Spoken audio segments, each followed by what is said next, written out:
하나님의 은혜와 축복이 오늘 예배하는 모든 분들에게 함께 하시기를 주님의 이름으로 축원합니다. 중국에서 오래전에 내려온 이야기입니다. 편작이라는 이름의 아주 유명한 명의가 있었습니다. 아주 이 의사는 얼마나 용한 의사인지 그 시대에 한 명 나올까 말까 한 아주 대단한 의사로 이름이 날려졌었습니다. 그래서 이 사람의 의술을 받으려고 사람들이 줄을 서고 거의 죽었다고 내버린 사람조차도 이 사람이 가서 의술을 펼치면 살아나는 일이 많이 있었다고 합니다.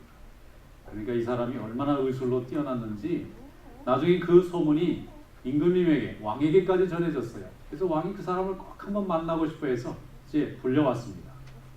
왕이 이 편작이라는 의사에게 물었습니다. 어떻게 그렇게 귀한 의술을 펼칠 수 있는지 그 비결이 뭐냐 그랬더니 이 의사가 말하는 거예요. 임금님, 제가 사실은 사람들에게 과하게 알려져서 그렇지 저는 그렇게 훌륭한 의사가 못 됩니다. 사실 저희가 삼형제인데 우리 삼형제가 다 의사입니다. 그런데 저보다 바로 위에 있는 둘째 형님이 저보다 더 뛰어난 의사고 그 둘째 형님보다 그 위에 있는 첫째 형님은 더 대단한 의사입니다. 그래서 그 두 분에 비해서는 저는 좀 질이 떨어지는 의사입니다. 이렇게 얘기를 하시는 거예요. 그러니까 임금님이 얼마나 궁금하겠어요. 이렇게 대단한 의사가 그 형님들은 더 대단하다 그러니까 도대체 그 의사가 어떤 의사냐고, 형님들은 어떻게 도대체 의술을 펼치길래 당신이 그렇게 대단하게 존경을 하느냐 그랬더니 얘기를 해주는 거예요. 제 큰 형님 의사는 사람이 오면 척 보면 이 사람이 곧 병이 나겠구나 하는 걸 알아본대요. 그래서 그 사람을 불러서 병이 날지 모르니까 지금 건강할 때 건강을 잘 지키시려면은 밥도 잘 먹고 운동도 잘하고 미리 잘 얘기를 해준대요. 그래서 사람을 건강하게 만든답니다. 두 번째, 둘째 형님은 사람이 조금 초기에 병이 걸렸을 때 잘 알아본대요. 그래서 당신 지금 병이 시작됐으니까 빨리 몸을 추스리고 이렇게 해라. 그래서 치료를 잘 해주면은 이 사람이 그 다음에 병을 빨리 회복을 한다는 거예요. 근데 자기는 앓을 거 다 알고 병 날 거 다 앓고 완전히 사람이 기진맥진해서 그냥 어떻게 실려가기 직전 되면은 그때 자기가 가서 고쳐서 사람들이 그걸 보고 대단하다고 그러는데 사실 저는 좀 질이 떨어지는 의사고 초기 알아보는 형님, 그 다음에 아예 건강할 때부터 병을 알아보는 큰 형님은 저보다 훨씬 유능한 의사입니다. 이렇게 얘기를 해서 임금님이 깜짝 놀랐다는 거예요. 여러분, 우리는 건강을 다 잃어버리고 나서 건강이 중요한 거 알고 또 하나님이 내게 주신 축복을 다 잃어버리고 나서 축복이었던 것을 아는 그런 경우가 참 많이 있습니다. 그래서 하나님께서도 우리에게 말씀하는 거예요. 우리가 지금 누리고 있는 이 건강, 이 축복이 인생이 하나님이 우리에게 주신 굉장한 복입니다. 이것을 미리 알고 깨닫는 사람은 훌륭한 사람이고 또 유능한 사람이고 또 복된 사람입니다. 그래서 하나님은 말씀을 통해서 우리에게 날마다 그것을 잊지 말라는 거예요. 이미 우리가 살아있다는 것, 우리가 이렇게 건강하게 출입한다는 것, 내가 대화할 수 있고 내가 함께 예배드릴 수 있는 성도와 또 친구가 있다는 것, 이것이 이미 하나님이 내게 주신 그 누구보다 큰 축복인 줄로 믿습니다. 오늘 본문 말씀을 한번 열어보겠습니다.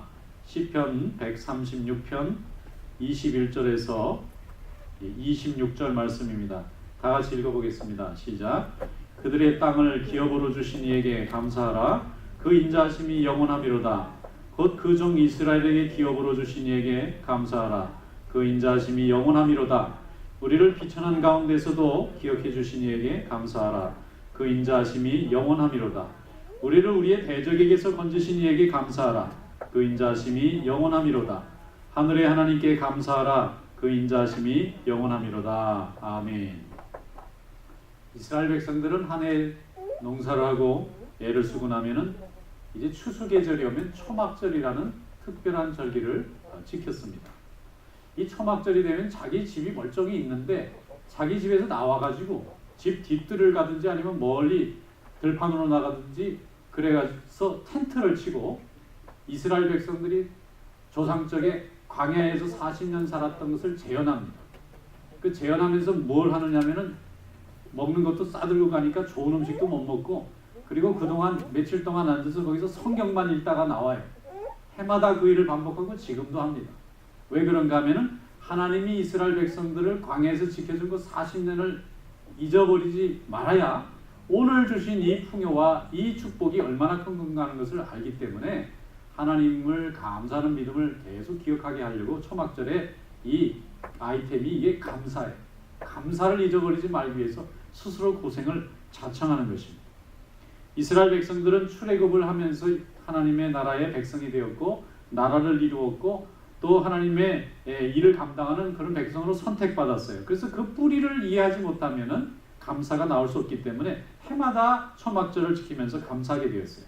시편 136편 오늘 이 본문의 말씀은 그 초막절마다 이스라엘 백성들이 해마다 부르는 찬송입니다.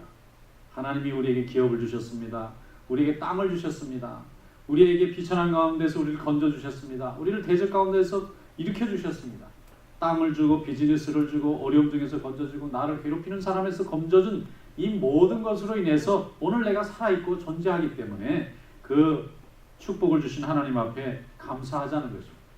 여러분 이런 하나님의 은혜에 감사하는 성도 될 수 있기를 축원합니다. 인생을 성공했다 실패했다 하는 것을 어떻게 구분하면 좋겠느냐? 여러 판단 기준이 있겠죠.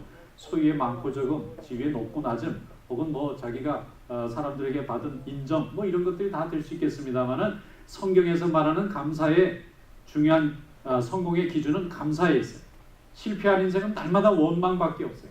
실패한 사람 옆에 있으면 얼마나 힘든지 몰라요. 날마다 미운 사람, 날마다 실패한 얘기만 있는데 감사한 사람 옆에서는 늘 기쁨을 또 우리가 함께 누릴 수 있게 됩니다. 그래서 인생의 성공이라는 것은 감사에 있고 실패에는 원망에 있다 이렇게 볼 수 있어요. 구약에 보면 사울왕이 나오는데 사울왕은 베냐민 지파의 기스의 아들 중에 제일 이렇게 어린 사람이 왕이 되었습니다. 왕이 돼서 얼마나 많은 것을 받았는지 몰라요. 그런데 다윗이 골리앗을 쓰러뜨리고 나서 백성들이 다윗을 너무 좋아하니까 하나님이 좋아하고 백성들이 좋아하니까 자기도 좋아하면 간단할 일이었는데 이걸 질투를 하고 시기를 했어요. 그래서 그는 10년이 넘는 기간 동안 다윗을 쫓아다니면서 온갖 마음의 고통과 분노와 날마다 싸우고 나중에는 정신이 다 깨져서 악령에 사로잡힐 정도가 됐어요. 감사를 잃어버리니까 다 미운 거예요. 다 섭섭한 거예요. 그래서 그만 실패하는 인생이 되고 말았습니다. 반대로 다윗은 하나님 앞에 별로 감사할 외부적인 조건이 없었어요. 그런데 하나님이 자기를 지켜준 것만으로도 감사해서 시편을 수백 개를 썼습니다. 그 시편을 쓰면서 결론은 항상 감사합니다. 오늘 내가 죽지 않아서 감사합니다. 내가 오늘 잡히지 않아서 감사합니다. 그 어떻게 보면 감사의 조건도 아닌데 감사하다고 계속 감사하다니까 나중에 왕이 됐어요. 여러분 하나님 앞에 감사하여 성공하는 인생 되시기를 축원합니다. 광야 40년 동안 이스라엘 백성들은 세상에서 제일 보잘것없는 음식을 먹고 살았어요. 만나, 메추라기. 만나와 메추라기는 정말 보잘것없는 음식입니다. 뭐 이건 쿡을 할 것도 별로 없어요. 뭐 양념을 넣을 것도 별로 없고 간신히 먹고 사는 겁니다. 그냥 생명만 유지하는 거지 무슨 뭐 맛을 느끼거나 그걸 가지고 뭐 이렇게 여유 있게 무슨 뭐 파티를 하고 그런 음식이 아닙니다. 그런데 그 광야 40년 동안 이스라엘 백성들이 가장 믿음이 좋았습니다. 가장 이스라엘 사람들이 단결했어요. 그리고 가장 거룩했습니다. 죄가 그들 가운데 없었어요. 그리고 가장 하나님을 날마다 섬기면서 행복하게 살았어요. 그런데 도리어 약속의 땅에 들어간 가나안은 풍요로운 산의 진미가 넘쳤습니다. 많은 곡식과 많은 과일과 수많은 음식들이 쌓여 있었어요. 그런데 그들은 그때 오히려 감사를 잃어버리고 원망이 많았고 갈라지고 다투고 분열하고 심지어는 우상 숭배하고 스스로 불행한 자의 삶을 살았습니다. 이런 것이 무엇입니까? 감사라는 것은 소유의 많고 적음과 조건의 관계가 있는 것이 아니라 우리 마음이 그런 마음을 가졌느냐 하는 데 달려있다는 것입니다. 여러분 마음속에 하나님을 중심으로 두고 날마다 감사하는 성도 되시기를 축원합니다. 누가복음 17장에 보면은 예수님이 복음을 전하시는데 나병 환자 10명이 찾아와서 고쳐달라고 부탁을 합니다. 예수님이 불쌍한 마음이 들어서 고쳐주셨어요. 제사장들에게 너희 몸을 보이라. 그 말은 고침받은 사람이 하는 마지막 순서입니다. 제사장이 이제 건강을 회복했으니 가족으로 돌아가라. 그럼 이 사람들이 집에 가서 가족을 만날 수가 있어요.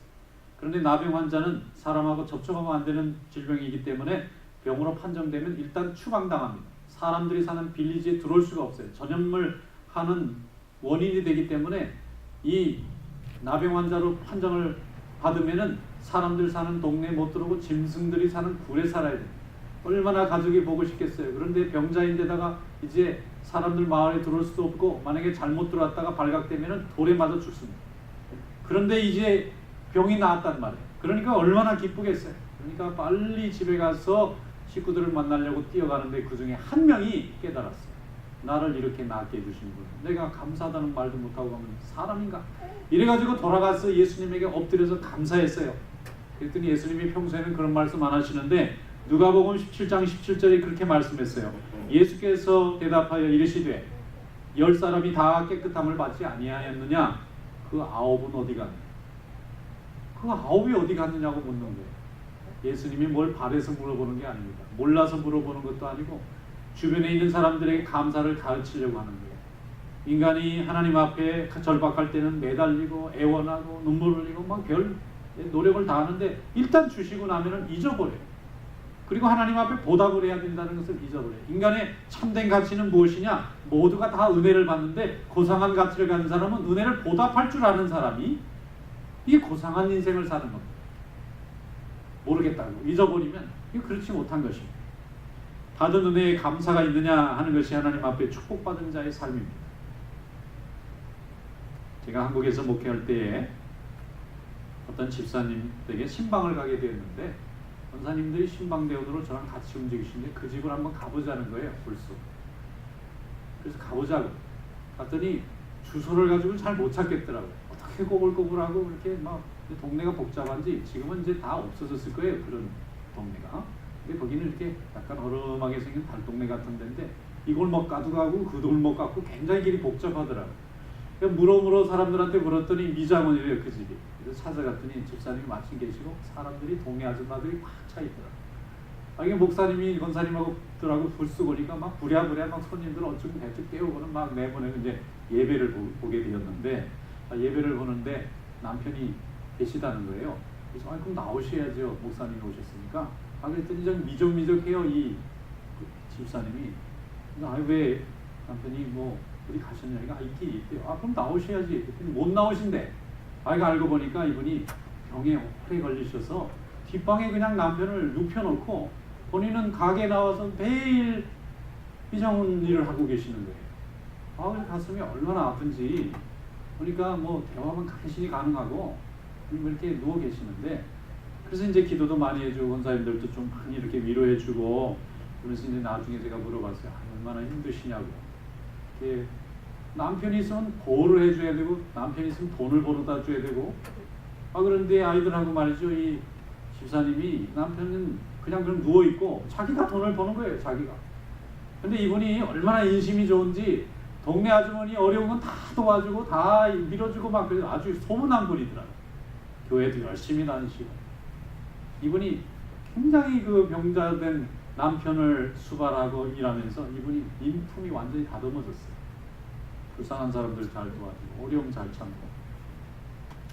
그래서 힘드시지 않겠냐고 물어봤더니 그분이 뭐라고 대답을 하느냐면 목사님 남편이 사람만 있어도 저는 감사합니다. 우리의 기대를 초월하는 거예요. 남편이 사람만 있어도 자기 감사하대요. 그래도 뭔가 일할 수 있는 소망과 힘이 있다 이거예요. 남편을 보고. 남편이 없어지고 나면은 그런 소망과 열심히 하고자 하는 마음이 없어질까봐 있기만 해도 좋다는 거예요. 여러분 감사는 감사해야 할 일이 있어서 조건이 있어서 하는 것이 아니라 감사의 마음이 있어서 감사하는 줄로 믿습니다.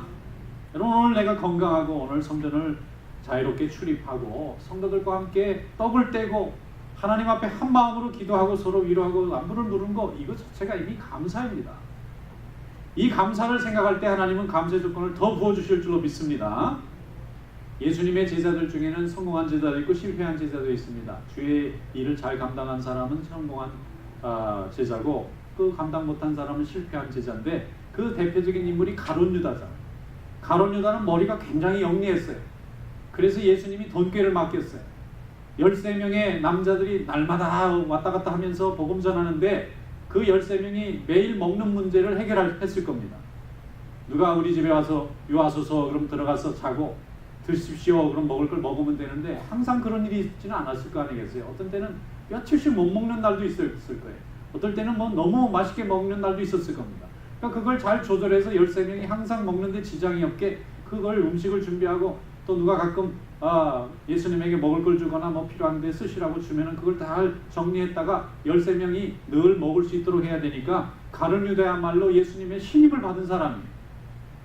베드로도 그렇고 요한도 신임을 받았고 도마도 신임을 받았고 다 받았지만 실제적으로 보면은 가룟 유다도 상당히 신임을 받은 사람입니다. 그렇지 않고는 예수님이 그걸 맡겼을 리가 없잖아요. 믿을만하니까 영리하게 아주 공정하게 일을 잘하니까 맡겼을 거예요. 그런데 감사한 마음이 사라지니까 그만 원망이 들어차고 예수님을 30명에 팔고 말지 않습니다.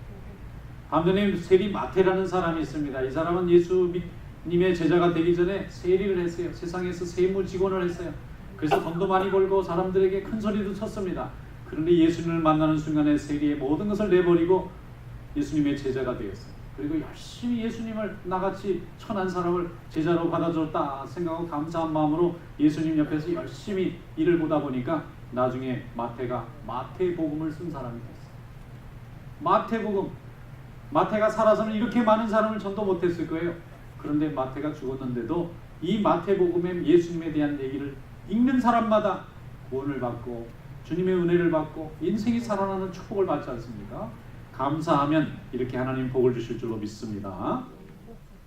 얼마 전에 미국 TV를 보니까 100살이 넘은 할머니가 세탁소에서 일하시더라고요. 저도 깜짝 놀랐어요. 100살이 넘은 할머니가 여기서 말하면 드랍샵이라고 그러잖아요.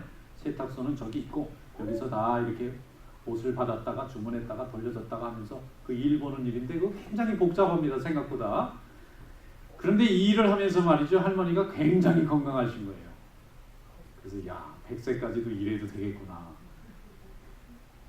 70만 넘으면 아이고 나는 다 그만둬야 된다. 그러면 이제 집에 누워 계시면 이제 좀 잠을 자야 되겠다. 그럼 잠자면 그 다음에 뭐 할 게 없잖아요.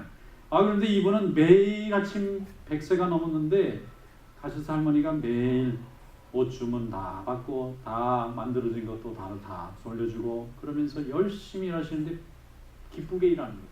그걸 보고 이제 어떤 전문가가 분석을 하는 거예요. 저분이 어떻게 저렇게 100세가 넘는데도 정말 50대 같이 이렇게 일을 하실 수 있을까? 그분이 이제 설명하는데 사람이 늙는다는 게 뭐냐? 그거는 근육이 점점 없어지는 거래. 근육이 점점 없어지면 오늘 딱 누우면 다음 주에 세상 떠날 수 있다는 거예요. 사람. 그런데 계속 움직여야 되기 때문에 근육이 계속 생겨나니까 그 근육의 힘 때문에 80도, 90도, 100도 자기가 원하기만 하면 활동할 수 있다는 거예요. 그러니까 늙는다는 게 뭐냐? 스스로 나는 늙었으니 그만 일하자. 그러면 늙는 거고 그만 일했으니 가자. 그러면 죽는 거라는 거예요. 그러니까 100세가 되도록 건강하게 일할 수 있는 비결이 뭐냐면 날마다 근육이 생기는 일을 하는 겁니다. 여러분 성전에 나와서 일하시기 축원합니다. 하나님 일하면서 근육도 많이 생기고 또 하나님의 일은요 이게 끝이 없어요. 이만 하면 된다는 게 없어요. 계속 남이 필요를 채워주는 일이기 때문에 교회에 오는 교인들 영접해야죠. 먹을 것도 만들어드려야죠. 또 깨끗하게 준비해놔야죠. 찬양도 해야죠. 아이들도 봐줘야죠. 또 뭐 교회에 오는 사람들 길러야죠. 이게 아이 키우는 것보다 더 신경을 많이 쓰고 일이 많아요. 근데 이것을 기쁨으로 하면 감사가 되는데 왜 내게 이렇게 많은 일을 주나 그러고 괴로워하면 감사가 없어지는 거죠. 여러분 그 감사한 마음으로 열심히 살다 보면 하나님이 우리에게 건강도 주시고 행복한 가정도 주시고 행복한 인생도 주시고 세상 근심 걱정 고민이 와도 하나님께서 주신 성령의 기쁨으로 다 물리칠 줄로 믿습니다. 골로새 3장 15절에 말씀하기를 그리스도의 평강이 너희 마음을 주장하게 하라. 너희는 평강을 위하여 한 몸으로 부르심을 받았나니 너희는 또한 감사하는 자가 되라 그랬습니다. 또 16절에는 감사하는 마음으로 하나님을 찬양하라 그랬습니다. 17절에는 그를 위하여 하나님 아버지께 감사하라 그랬어요. 매 절마다 감사 없으면 아무것도 없어요. 감사. 그래서 어떤 분이 교회에서 감사하니까 감하고 사과를 사오셨더라고요. 하나님의 말씀 속에 무엇을 하든지 감사한 마음으로 하는 거예요. 찬양도 감사한 마음, 기도도 감사한 마음, 또 봉사도 감사하는 마음, 예배도 감사하는 마음. 근데 이게 감사 없이 하면요 이것처럼 힘든 일이 없어요. 내 일도 아닌 일 때문에 너무 힘든 일이에요. 여러분 감사하시길 축원합니다. 감사가 있다는 것은 믿음이 살아있다는 거예요. 믿음이 살아있다는 것은 능력이 살아있다는 거예요. 은혜가 넘치고 있다는 거예요. 그래서 성도들은 감사하는 마음으로 예배도 드리고 감사하는 마음으로 형제도 도와주고 성도들도 또 섬기고 하는데 감사를 잘 못하는 사람들이 있더라고요. 감사가 잘 안 되는 사람이 왜 그럴까 생각하니까 첫째, 생각이 문제가 있어요.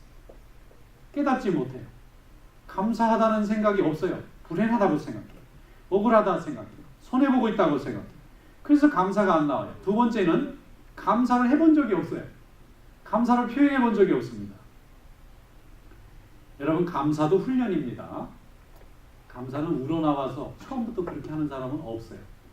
감사하는 법을 배웠기 때문에, 감사하는 표현을 해봤기 때문에 아, 이렇게 하는구나. 그 감사에서 오는 그 반응, 그 결과, 그 열매를 봤기 때문에 재미나서 자꾸 하는 거예요. Thanksgiving Day가 이제 다음 주인데, Thanksgiving이라는 이 말은 두 말을 합친 겁니다. Thanks and giving. 감사하는 마음, 감사하는 행동. 그게 Thanksgiving이에요. 그게 아니고 그냥 Thanks Day 해도 되는데 Thanks Day는 없고 Thanksgiving Day입니다. 그러니까 giving이 안 들어가면 안 되는 거예요. 감사하는 마음으로 감사하다 아무리 말해도 감사하다는 말도 한 적이 없고 감사한 표현은 해본 적이 없으면 감사가 아닌 겁니다. 감사가 행동이 먼저 따라가라고 되어 있는 것은 굉장히 중요한 의미가 있어요. 몸으로 무엇을 행하다 보면은 몸이 익숙해지다 보면 이 몸이 마음을 담는 그릇이기 때문에 나중에 그 마음이 생겨납니다. 뭔가 열심히 일을 합니다. 열심히 일을 하다 보면 처음에는 잘 이해가 안 되는데 나중에 하다 보면 깨달아지게 되죠. 우리가 이것을 인식론으로 볼 때 귀납적 인식론이라고 해요.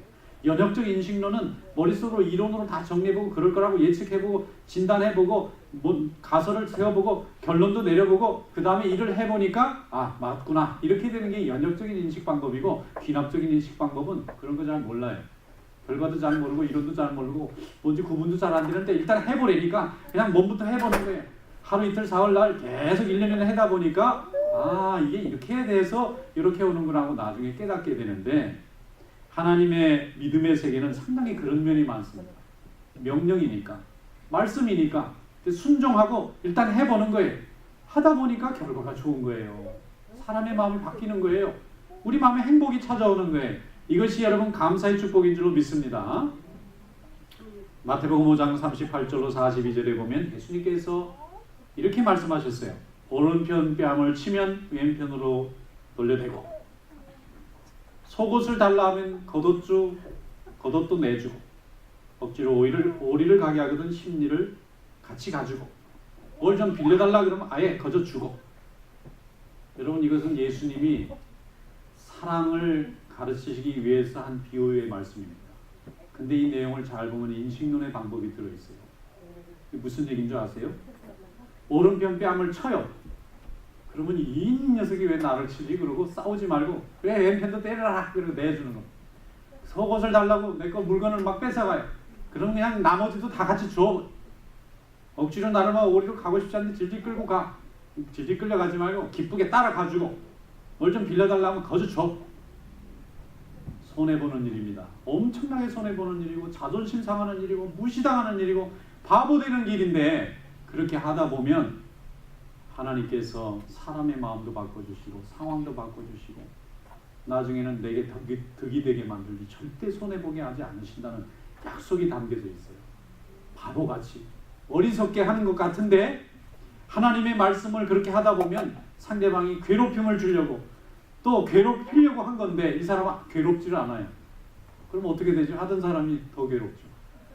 안 하게 돼요. 못 하게 돼요. 그래서 나중에 이 사람을 인정하게 돼요. 좋아하게 돼요. 원수가 친구가 돼요. 그래서 예수님이 그렇게 하는 거예요. 뭐 우리가 엄청나게 큰 사랑을 하는 것도 아니고 우리가 그런 존재도 못 됩니다. 조금만 날 섭섭하게 해도 미워지는 건데, 그저 예수님의 말씀이니까 먼저 행하라 했으니까 행해보는 거예요. 행해보니까 생각도 달라집니다. 먼저 삶을 살아보는 거예요. 기도도 해보는 겁니다. 성도들을 한번 섬겨보는 거예요. 그런데 손해보는 것 같은데 이게 나중에 지나보니까 받는 사람도 감사한 마음이 들고 미움도 사라지고 상황도 바뀌고. 그래서 예수 안 믿는 사람도 조금 뭔가를 결정할 땐 기다려봐라 그러잖아요. 기다려보라는 말이 뭡니까? 즉흥적으로 반응하지 말고 조금 기다려보다 보면 오해가 풀릴 수도 있고 또 상대방의 필요가 바뀔 수도 있고 환경이 바뀔 수도 있고 조건이 바뀔 수도 있고, 그래서 나를 막는 것 같았는데 열리게 된다는 거예요. 그런데 우리가 그것을 기도하면서 기다리는 차이가 있어요. 우리는 기도하면서 기다려. 하나님 앞에 맡기. 내가 원하는 방향과 방법이 아니었는데 이게 왜 그런가 하나님 앞에 기도해 보는 거예요. 그리고 하나님 말씀대로 한번 헌신해 보는 겁니다. 기도하라 했으면 기도합니다. 먼저 가서 사랑해 보라 했으니까 사랑해 보는 거예요. 그 결과는 나도 모릅니다. 그런데 말씀이니까 해보는 거예요. 그러다 보면 이루어질 줄로 믿습니다. 내가 계획하고 하려고 했던 계획보다 하나님의 방법이 더 크고 아름답게 열매 맺는 것입니다. 처녀가 시집을 가서 가는 날부터 하는 듀티가 하나 있어요. 밥하는 거. 어떤 분은 내가 평생 밥하려고 태어났나 이런 분도 있더라고요. 여자의 운명, 밥하는 운명. 맨날 밥하고 빨래하고 이거 처음부터 그렇게 하려고 시집가는 사람이 어디 있어요. 근데 가니까 식구들은 있고 먹기는 해야 되니까 누군가 먹어야 되는데 우선 이제 하잖아요. 남편을 위해서 밥을 짓고 자식을 위해서 밥을 짓고 어떻게 그렇게 하다 보면 평생 이 듀티가 몸에서 떠날 날이 없어요. 그런데 말이죠. 그렇게 하다 보면 나중에 사랑도 싹트고 이걸 먹고 건강하게 식구들이 자라는 이것이 얼마나 귀한 일인가를 깨닫게 되고 그로 인해서 자녀들이 가정이 생겨나고 자녀들이 생겨나고 그러면서 그 수고가 처음에는 자원하는 마음으로 한 것도 아닌데 의무로 시작했던 것 같은데 나중에는 이것이 없으면 안 된다는 것을 깨닫고 큰 축복을 받게 되는 것입니다. 여러분 감사도 훈련 받으시기 축원합니다. 집에서 가정환경 속에서 일생을 사는 동안 남에게 생일 선물 한번 줘본 적도 없고 받은 적도 없는 사람 평생 그렇게 삽니다. 나중에 여유가 생기고 돈도 벌고 지위가 높으면 할 것 같죠. 배운 적이 없기 때문에 할 수 있는 방법을 몰라요. 교인들과 함께 교제하는 거 믿음이 크고 세월이 지나면 저절로 될 것 같죠. 안 됩니다. 아무리 커도 자기밖에 몰라요. 남이 나를 다 줘야 되고 남이 섬겨줘야지 내가 섬긴다는 건 생각을 안 해보는 거예요. 그렇기 때문에 훈련을 받는 것입니다. 훈련을 받으면 내게 해를 주라고 받는 것이 아니라 내게 복을 받는 거예요. 이렇게 훈련 받다 보면 하나님이 사람의 마음도 열어주시고 내 마음도 열어주시고 축복을 받게 되는 줄로 믿습니다.